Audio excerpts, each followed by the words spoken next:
Buenos días. Encantada de estar aquí con ustedes. Es mi placer. Gracias por la invitación. Bueno, aquí tenemos muchas cosas que hablar o pocas, porque la verdad es que es un mundo muy volátil. Entonces vamos a tratar de hacer algún sentido de todo lo que está pasando en esta presentación que tenemos de perspectivas macro globales, ¿no? Empecemos con los Estados Unidos. No porque es el país pues, más importante, aunque yo soy de ahí, sino que porque creo que tiene mucho que ver con lo que va a pasar con las tasas, con el crecimiento global, con la demanda para las materias primas y también con el consumidor, que es todo importante, no solo en el país, sino que por todo el mundo.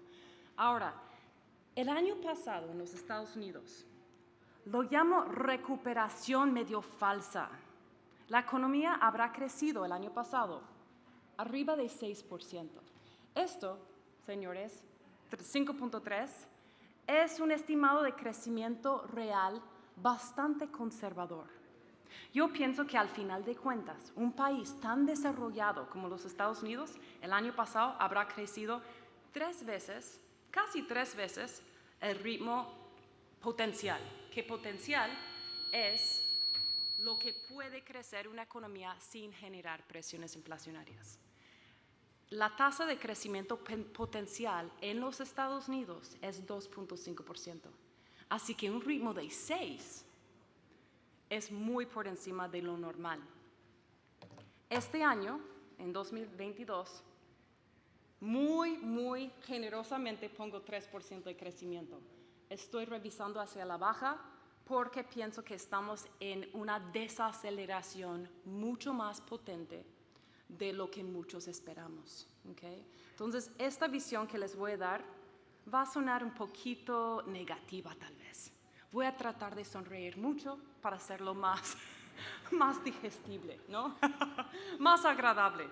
Pero la verdad es de que si los datos me dicen algo, tengo que ir con esa conclusión, ¿no? Aunque tiendo a ser una persona optimista y tal, pues la verdad es de que estamos en una fase económica dentro del ciclo económico, que ustedes que han tomado clases de economía van a recordar, que el ciclo económico que existe en todo el mundo es como una ola, ¿okay? Tiene sus máximos, su pico, tiene sus bajones y tiene todo lo que viene en el medio. Tiene aceleraciones, tiene desaceleraciones y pues el punto aquí es de que hemos llegado al máximo. Yo creo que hemos llegado al máximo tanto en términos económicos como en términos de los mercados. Eso no quiere decir que no hay oportunidades, sí las hay. Pero en términos de S&P 500, en términos de actividad económica, sí hemos llegado al máximo. ¿Y por qué lo digo? Mira, esta es una gráfica que, como pueden ver los cuadrantes, en los últimos años, décadas, donde hemos estado. Reflación, Goldilocks, ricitos de oro. Desinflación y estanflación. Estanflación, vamos a enfocar en estanflación. ¿Qué es la definición de estanflación? Estanflación es crecimiento económico por debajo de potencial, que acabo de explicar qué es potencial, es el ritmo de crecimiento en términos reales que una economía puede crecer sin generar presiones inflacionarias. Y eso en los Estados Unidos es 2.5%. En Colombia, antes era 5%, ahora es por ahí de 3%, ha bajado. ¿Okay? Entonces, estas son las diferentes fases o etapas del ciclo económico. ¿Dónde nos encontramos? Y esto es el mensaje más importante y aquí es donde quiero empezar la presentación. Y acuérdense, por favor, que pueden escribir comentarios, diferencias de opinión, bienvenidas, preguntas en un papelito y después los recogemos y yo contesto las preguntas al final de la presentación. Pero mi tesis es de que este año nos encontramos aquí, esta inflación. Y eso tiene implicaciones tanto para empresarios, de empresas pequeñas, medianas y grandes, como para gerentes de portafolios, como ustedes que manejan portafolios de los fondos de pensiones más grandes pues, del país, ¿no? Esta inflación es inflación muy alta, con crecimiento por debajo de potencial. El año pasado estuvimos en reflación, inflación alta, crecimiento alta. En los tiempos, en la última década, vivimos en lo que llamamos ricitos de oro, Goldilocks. Goldilocks es inflación hacia la baja con crecimiento excelente, ¿sí? Y desinflación, pues, es lo contrario, es crecimiento negativo con deflación, ¿okay? ¿Cómo saco esta conclusión? Veo mucho consumo y servicios, son indicadores sumamente importantes. Ojo, esto otra vez, empezamos con los Estados Unidos, vamos a China, Europa y aterrizamos en Latinoamérica porque esta coyuntura tiene sus impactos muy importantes a las economías de esta región. Servicios, mira esta tendencia. Tenemos un pequeño repunte, genial, espero que siga. El punto es que la tendencia ha sido hacia la baja. Confianza del consumidor. Acuérdense que en los Estados Unidos el consumo compone 2/3 de la economía. Si el consumo baja, la economía baja. ¿Okay? Si los servicios bajan, la economía está en desaceleración. ¿Okay? Las tendencias, no sé qué ustedes, pero yo veo esto negativo, ¿sí? Yo veo esto hacia la baja y lo veo de manera bastante fuerte, un momento negativo. La noticia positiva aquí, y tratamos de hacer esto menos negativo, porque la verdad es que los números dan para esto, es que el apalancamiento tanto del consumidor como en el sector inmobiliario ya no es como lo era hace 10 años atrás en la crisis financiera más grande que hemos vivido en nuestras vidas, que era en 2008-2010, cuando mi firma murió. Yo antes trabajé en Bear Stearns.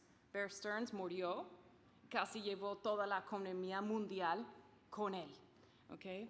Esto es 2008-2010. Household leverage. Nos apalancamos mucho en los Estados Unidos. Sacamos muchos préstamos a tasas a cero. En esta ocasión, aunque tenemos tasas a cero, pues no ha sido el mismo caso. Aprendimos la lección, crucemos los dedos, ¿no? Crucemos los dedos, porque ya está empezando a subir de nuevo. Eso es positivo. Seguimos. Cuantificamos el impacto negativo del petróleo. Antes de que Rusia invadió a Ucrania, yo esperaba 3% de crecimiento este año. ¿Okay? Ahora que el precio del petróleo haya subido 25%, cuantificamos el impacto.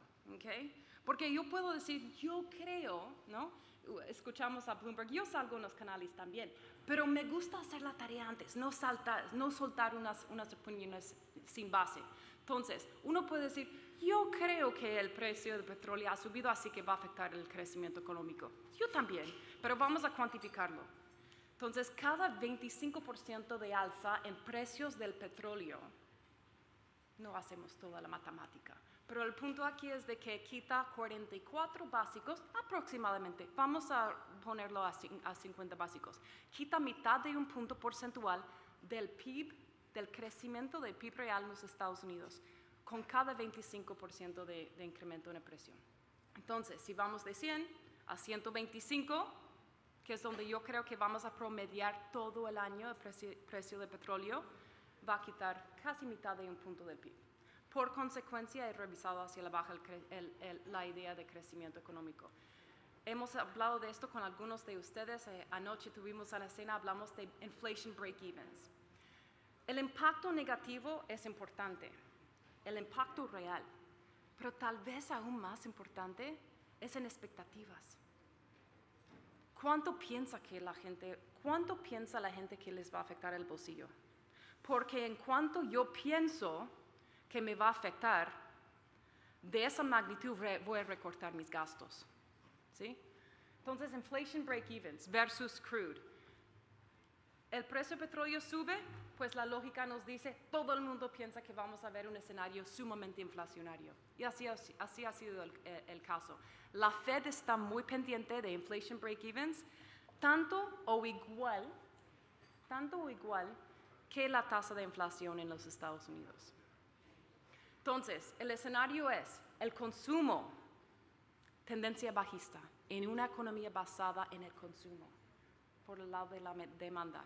Servicios, tendencia bajista, en una economía en el lado de la oferta, basada en servicios. Y ahora vemos indicadores de los mercados. La curva se invirtió a 2.15 y a 2.30. Como economista, me gusta mirar la curva de 2.30. 2.30 nos da una idea más general de toda la economía. Llegó a invertirse, repuntó, pero sigue siendo una señal bastante negativa. Ahora la pregunta, y yo he hecho esta pregunta a muchos de los clientes, ¿quién piensa que el riesgo más grande para 2022 es geopolítico? Y mucha gente dice, yo creo que es geopolítico, sí. ¿Quién cree que el riesgo más importante es la inflación? También creo que es muy importante. El precio del petróleo, también muy importante. Gracias, muy amable. Mejor, porque me gusta caminar. Yo contesto de esta manera. Creo que el riesgo más importante ya no es qué hace Rusia. Tiene un impacto, sí.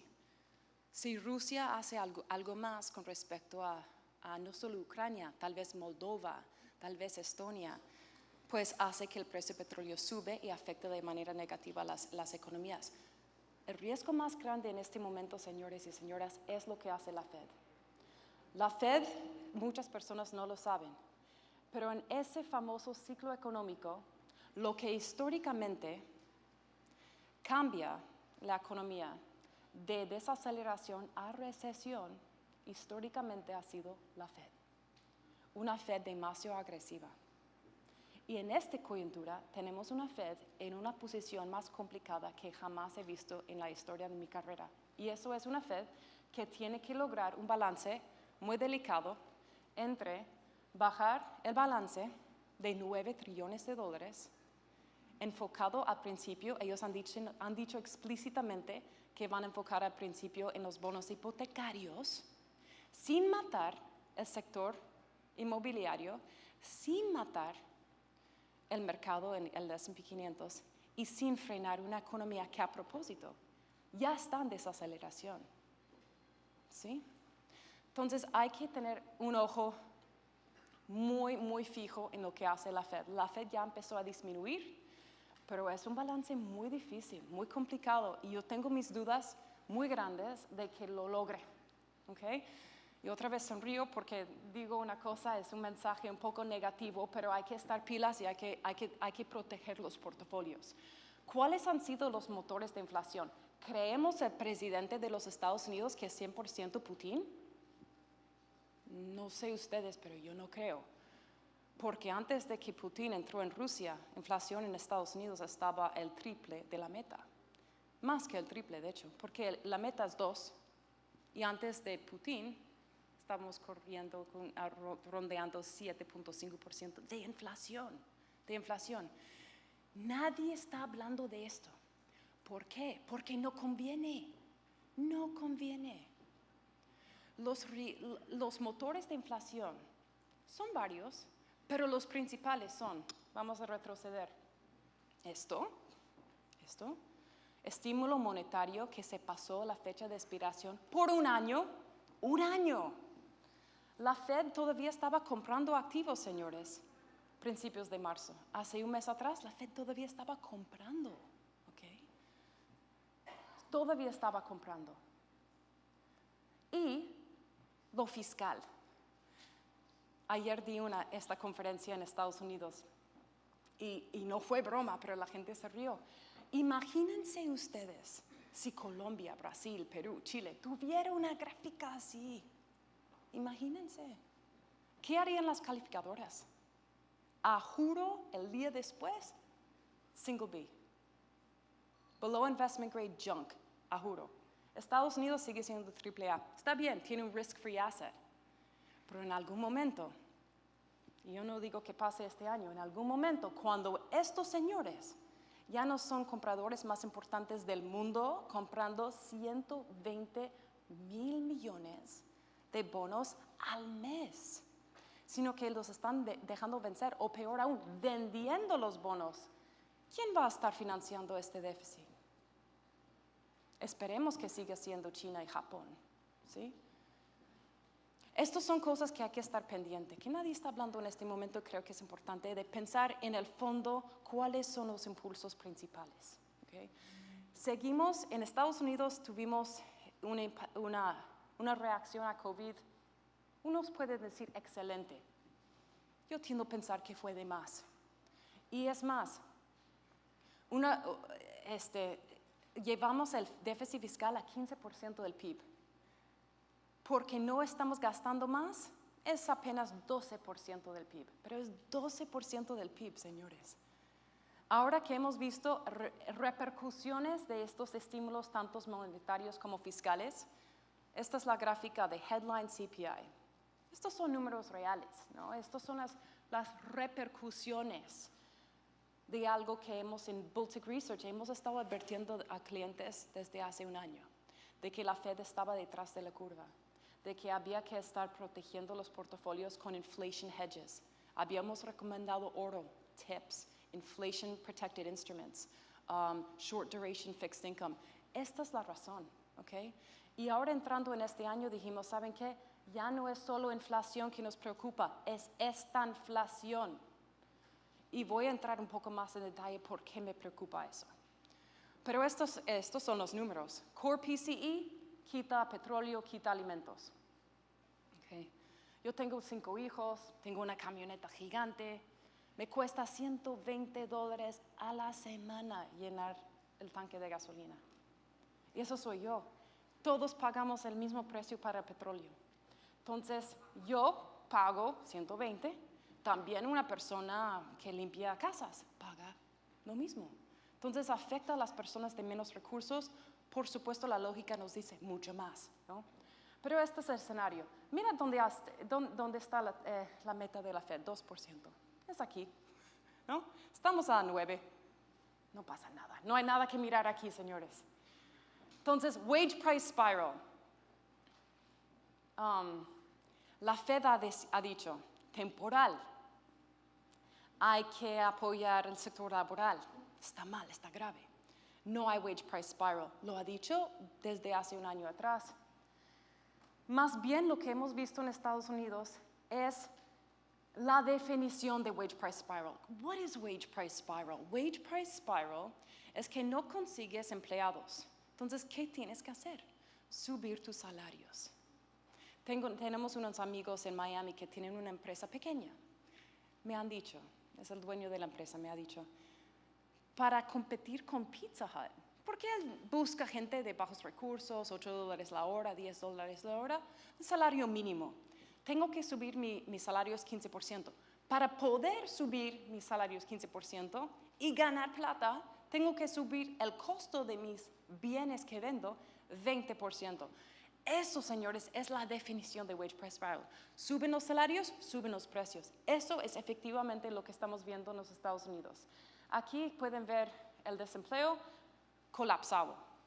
Buenísimo. El problema es, no se consigue gente y cuando consigues a alguien, tienes que pagar un salario mucho mayor que en tiempos antes. ¿Dónde se están viendo los avances más importantes en el sector laboral? En leisure and hospitality, transport and storage and retail. Okay? Entonces, los sectores de lo que menos genera en términos de valor agregado es donde más avances en los salarios se está viendo. Esta gráfica es importante. La inflación, ¿cómo lo medimos en Estados Unidos? Es diferente que en Perú y Chile y Colombia, pues tenemos un enfoque muy importante en housing. So, housing y los costos de renta es 40% de la cesta básica del consumidor. Entonces, ojo con housing. Este círculo aquí, este pie chart, me gusta porque a mí me dice, si la Fed fuera a subir 200, 300 básicos, ¿qué porcentaje de inflación de verdad puede controlar? ¿Qué porcentaje? Puede controlar housing de manera indirecta. Si la Fed fuera a subir de 0 a 3% en un solo año, ni hablar de los efectos en la actividad económica que tenga, pero ¿qué de esto puede de verdad tocar? ¿Puede tocar el transporte 15%? Not really, right? Porque eso tiene que ver con el precio del petróleo. Y lanzar las tasas por el techo, pues no va a afectar el precio del petróleo y en la bomba. Food and beverages, no. Limones, vas a Publix en Miami, compras un limón, $1.50. $1.50 para un limón. Subir las tasas no va a afectar food and beverages, no va a afectar transporte, no va a afectar medical care, no va a afectar mucho. Y punto aquí, señores, esta inflación. La Fed puede subir porque quiere mandar el mensaje al mercado que esta vez en serio está tomando inflación en serio. Puede lanzar las tasas 200, 300, 400 básicos y ¿saben qué? Mi apuesta, la inflación no va a bajar. Va a desacelerar, sí, pero acuérdense que tenemos una base estadística muy favorable. Igual que en Colombia. En este segundo trimestre del año probablemente ya vamos a haber visto el máximo en términos de expansión de precios. En Estados Unidos también, por la base estadística, ¿sí? Entonces, si tienes una base muy alta y estás comparando un número con otro número más alto, pues la diferencia no parece tan grande, ¿no? Entonces, este año en Estados Unidos tenemos un escenario de desaceleración económica con inflación que va a quedar más que el doble de la meta. Resultados de los estímulos. ¿Qué hemos visto? S&P 500, que ahora está otra vez básicamente fairly valued, but 10-year treasuries que han roto otra vez 3 desviaciones estándares del promedio. Eso no es muy común. Okay. Entonces, hemos visto la Fed comprando, ha roto 3 estándares hacia la baja. Y ahora ha roto 3 standard deviations hacia el alza. El dólar ha subido bastante, porque el 10-year Treasury ha subido también. ¿Por qué ha subido el 10-year Treasury?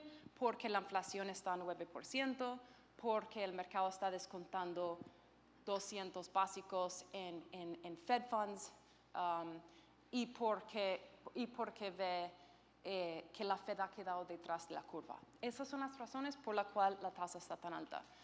Break-even inflation. Break-even inflation hablamos ayer. Break-even inflation está bastante alto. La Fed ve muy de cerca break-even inflation, 5-year, 10-year, 30-year, todo arriba de la meta de 2%. Estamos viendo un pequeño desaceleración, ojalá y sí siga, pero está bastante alto. La Fed está viendo esto con ganas de ver eso bajar hacia la meta de 2%. Acuérdense que hace un año, 2 años atrás, la Fed decía, vamos a dejar la inflación correr más allá del target. Sobrecalentar la inflación no pasa nada. Lo dijeron explícitamente, ¿no? Y ahora vemos dónde estamos. Lo que me preocupa en adición, China. Parte de la razón de la inflación arriba de 9%, y aquí en Colombia arriba de 8%, ¿no? ¿Sí? Es rupturas en la cadena de oferta a nivel global, the supply chain disruptions. Y eso es debido a China. ¿Qué pasa si pasa otra vez? ¿Ah? Y estamos a inflación allá a 9%. China otra vez está en casos récord en los últimos 30 días, 1 millón de nuevas infecciones. El problema con China es de que es la fábrica al mundo. Okay. Entonces, si ellos llegan a cerrar, ¿qué están haciendo otra vez? Pues estamos hablando de la inflación subiendo aún más. All right? Y creo que es importante para nosotros tener en cuenta, históricamente, 80% de las veces que vemos ese ciclo económico, me gusta volverlo a un círculo, volver al principio de la presentación, la ola que es el ciclo económico. La mayoría de las veces en la historia estadounidense que ha precipitado ese cambio en el ciclo económico de desaceleración a recesión es una Fed que se ha puesto demasiado agresivo. O tal vez no es demasiado, es lo que toca, es lo que toca. Y en este caso tocó hace un año atrás y la Fed tiene que hacer catch-up. Sector inmobiliario se enfrenta a retos. Ahora, esto es un poquito contrapeso, ¿sí? Real estate le va muy bien en tiempos inflacionarios, sí, pero tiene vientos en contra. Y los vientos en contra, señores, es esta gráfica aquí. ¿Okay? Estamos viendo 30-year mortgage rates a 5% y para arriba. Yo saqué un jumbo mortgage rate en Miami hace 10 años atrás a 3.5. Jumbo. Jumbo es arriba de 500,000. ¿Okay? Jumbo. Y normalmente jumbo es un punto arriba del normal. Normal, not jumbo, hoy en día te cuesta 5%. Entonces, tenemos un escenario en el sector inmobiliario de record high housing prices en la historia. Record high housing prices. Okay? So, si ven esta línea azul, este es el índice, ¿sí? Estamos a record highs.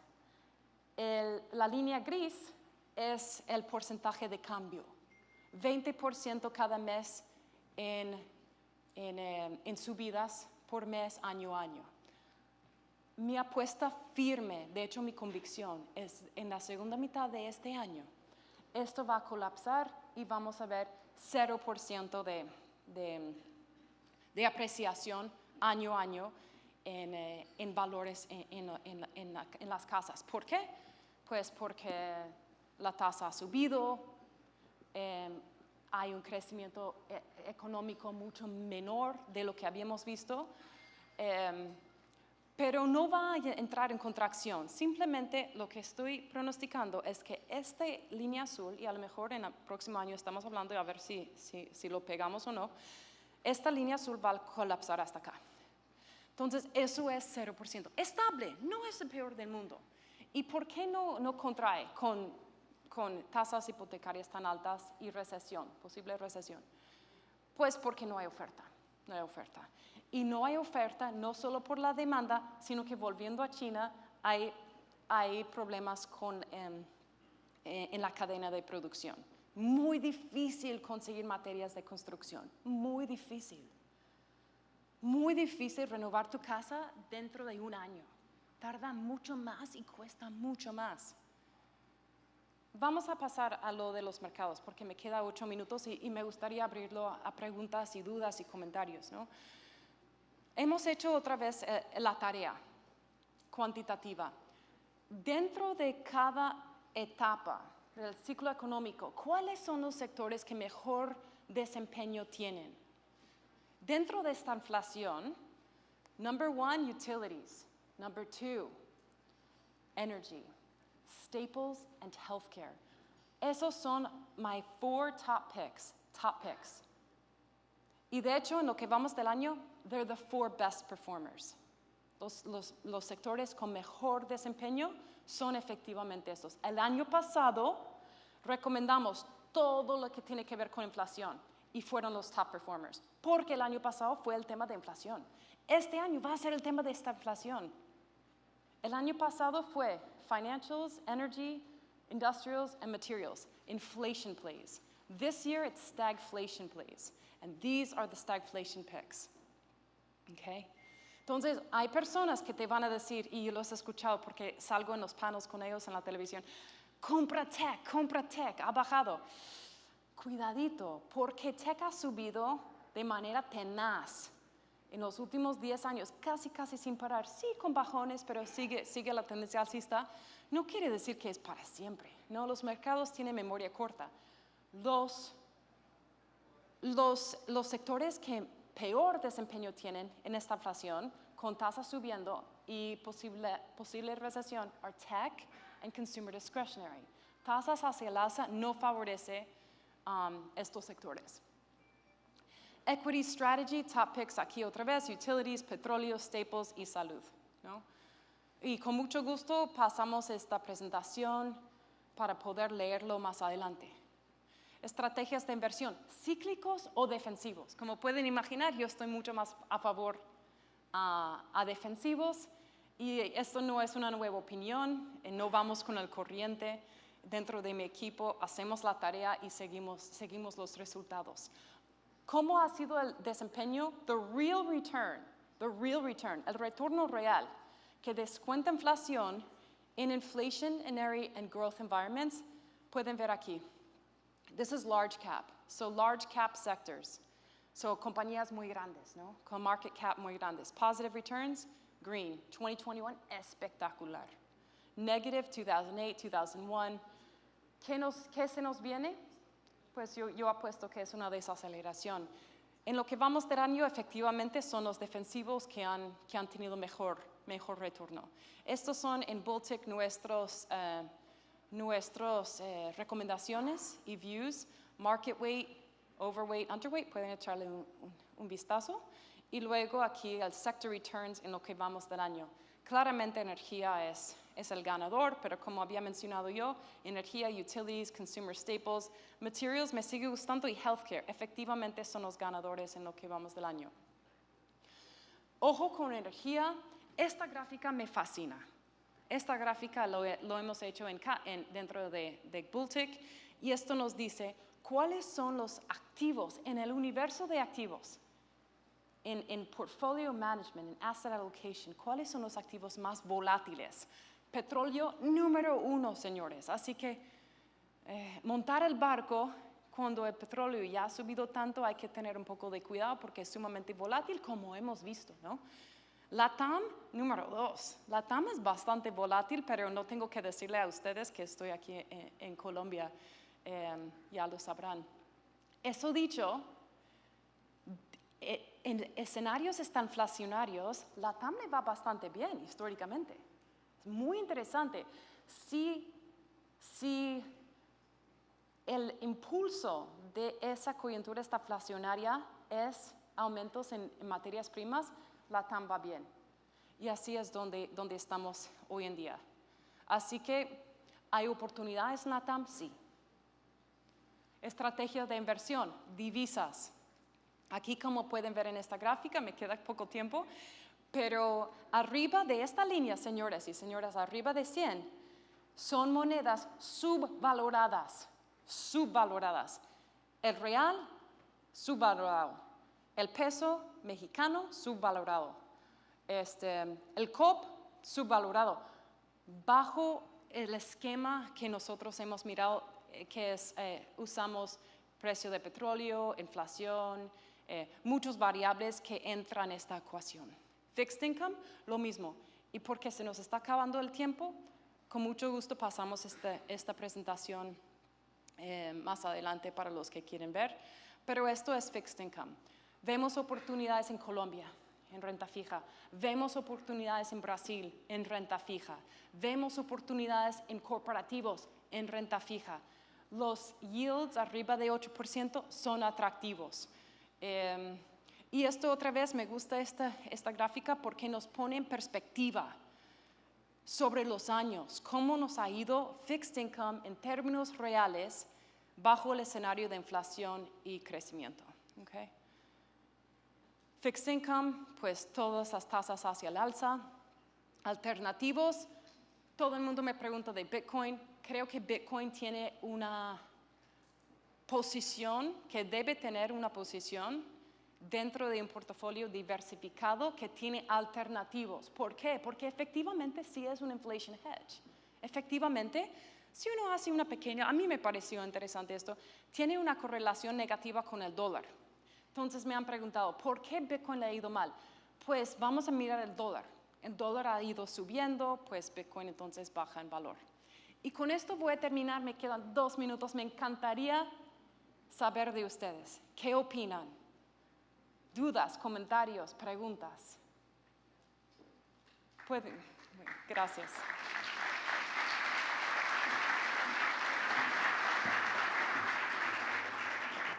Muchísimas gracias por su intervención. Efectivamente, tenemos pregunta de nuestros asistentes.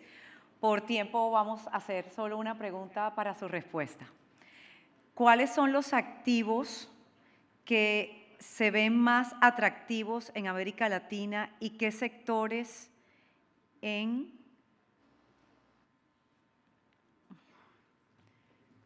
corporate bonds? Corporate bonds, great. Okay. So, los sectores que nos gustan son los sectores que tienen que ver con las materias primas, cuasi soberanos que tienen exposición al sector petrolero. Okay. Entonces pueden imaginar el bono benchmark en Brasil de petróleo, bonos de petróleo cuasi soberanos en Colombia, también en Perú, mining companies en Perú. Entonces estos son donde vemos valor incluso en moneda local. Entonces no puedo decir nombres específicos, pero pueden imaginar cuasi soberanos energéticos en Perú, en Colombia, en Brasil, a estos niveles. Incluso bancos del Estado en Brasil nos gustan también. Y no sé si tenemos tiempo para una pregunta más. Una última pregunta, claro que sí. ¿A qué factores atribuye el alto precio del petróleo actual y qué podría llevar a que los precios caigan? Excelente pregunta. Sí, esto es buenísimo. Un minuto. El petróleo, ¿cómo puede bajar en precio? Cuando llegue a haber una resolución entre Putin y la organización NATO, right? La organización de NATO. No siendo experta político, consulto a los que sí son, ¿ok? Y lo que me han dicho Eurasia me ha dicho, de que probablemente va a llegar a empeorar antes de mejorar, porque Putin lo que quiere es una mejor postura de poder negociar para poder quedarse con una mayor fracción de Ucrania. Pero de lo que tengo entendido es que también hay planes por adelante, y eso incluye Moldova y otros países. Esto no es nada nuevo. Acuérdense que el señor había quedado con Crimea hace 10 años atrás, ahora se va a quedar con un pedazo grande de Ucrania y más allá algo más. Pero lo que va a hacer que el petróleo baje en precio es esa resolución antes de que Putin cierre la tubería que pasa y que manda el gas natural de Rusia a Europa. Si eso llega a pasar antes, el petróleo va a disparar.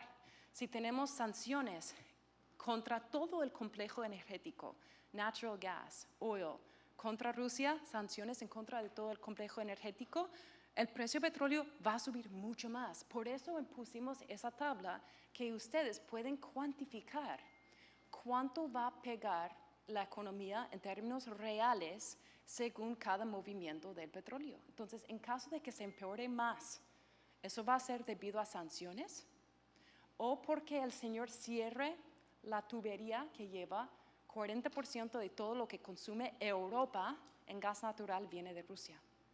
Y 30% de eso pasa por Ucrania. Entonces, resolución NATO va a bajar el precio del petróleo. 2, si los republicanos ganan en noviembre, también. ¿Y saben por qué?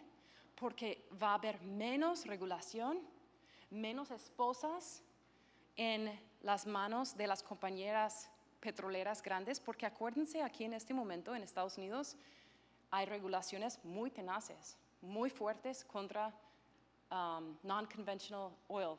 It's fracking, hydraulic fracking, all of that stuff, está muy castigado.